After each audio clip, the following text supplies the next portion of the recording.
Donc, chers téléspectateurs, c'était l'appel à la prière du Maghreb ou du coucher du soleil, selon l'heure locale du Caire. Avant cette lancement de l'appel du Maghreb, nous avions en ligne de l'Internet international, monsieur le général,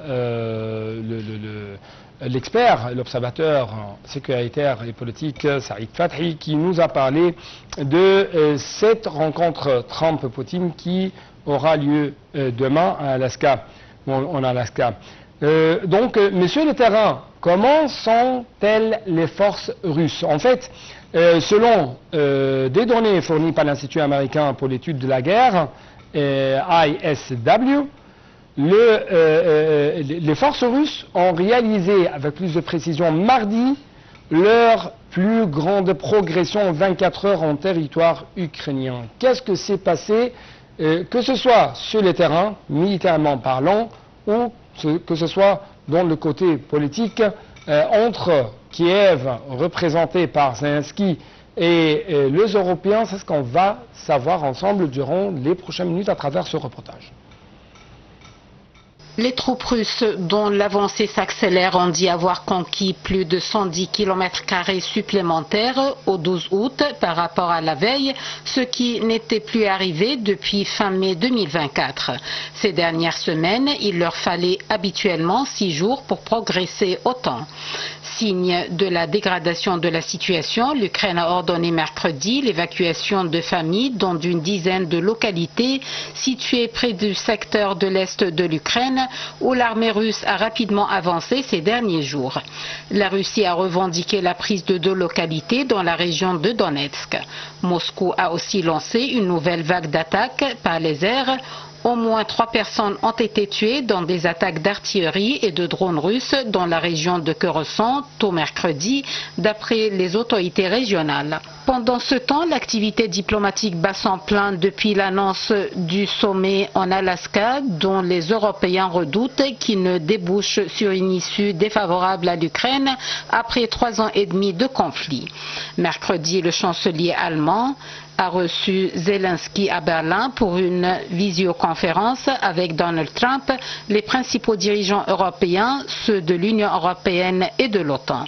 Nous espérons que le thème central de la réunion en Alaska sera un cessez-le-feu immédiat, a déclaré Zelensky, pour lequel des sanctions doivent être mises en place et renforcées si la Russie refuse une trêve.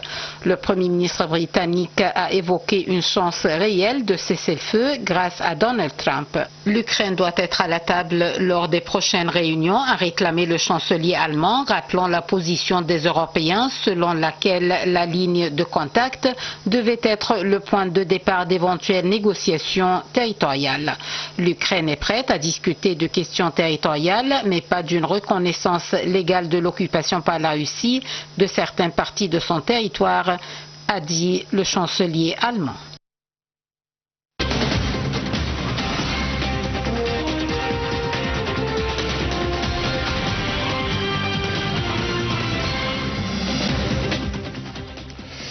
Donc oui, vraiment, l'armée russe accélère sur le terrain, mais les Européens pressent Trump pour défendre, entre guillemets, les intérêts de Kiev face à Vladimir Poutine. Mais de l'autre côté, est-ce que vraiment l'économie russe a perdu son immunité aux sanctions imposées par les Européens?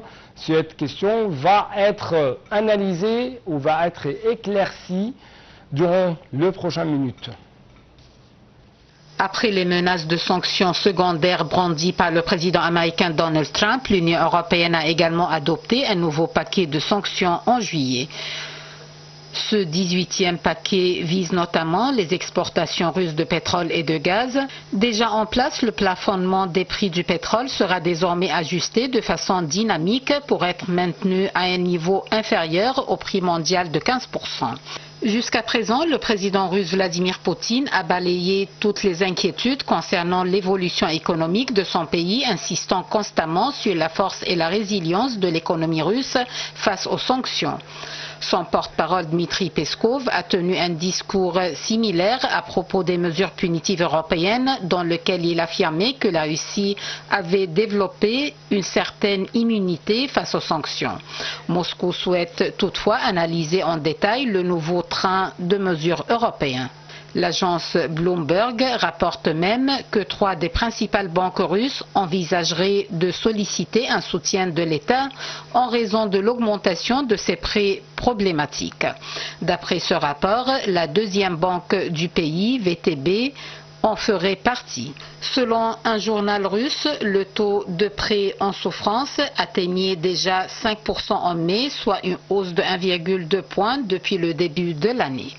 Vice-président de VTP, Dmitry Pianov, prévoit un taux de prêt non remboursable de 6 à 7% pour l'année prochaine.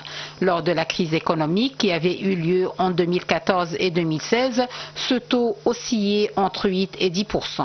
En 2017, l'État russe avait injecté environ 1 billion de roubles, soit environ 11 milliards d'euros aujourd'hui pour sauver 3 banques privées. Le ministre russe de l'économie a également tenu des propos explicites en juin dernier.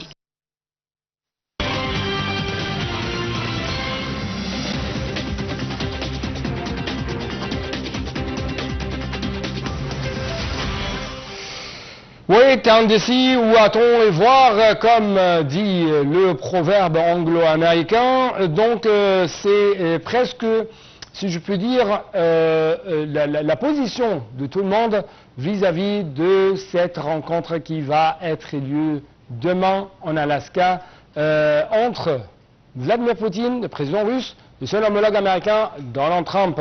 Qu'est-ce que ça sera les résultats? Qu'est-ce que va se passer demain? Donc, encore une fois, wait and see. Au revoir, chers téléspectateurs.